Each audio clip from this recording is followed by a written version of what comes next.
hiện lệ trâu cao tê sâu sâu đi sâu bi ở cần lại dòng một khi khát cùng khát thì ăn nhé khi mai thấy đâu khi hoa thấy kháng nhé cứ xuân khát áp đàng thì ăn nhé nào lại sông về thì ăn nhé tên kỳ khát tình mà vắng vắng không về đi in đã đổ ngỡ xuân lên qua tán hồng sâu đi thì chỉ thoa tiền loáng hồn đêm qua in hồng đâu sâu đi nhắm là đâu sâu đi lại nỗi tình xin chú cất in loáng không đi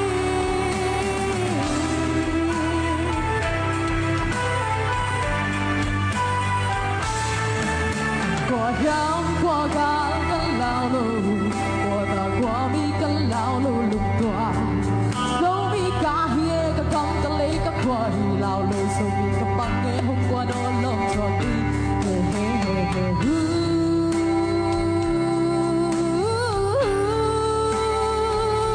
dấu mi ở gần lại dòng bộ thi khát cùng khát thì ăn nhé khi mai thấy đâu khi hoa thấy kháng nhé cứ xuân khai ấp đàng thì ăn nhé nào lại sông về thì ăn nhé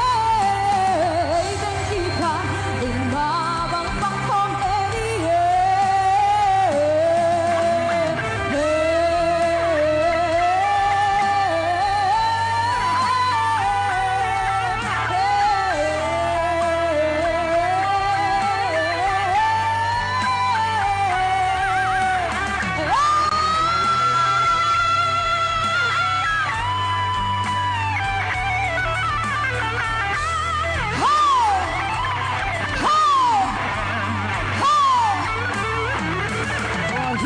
qua gắng cân lao lù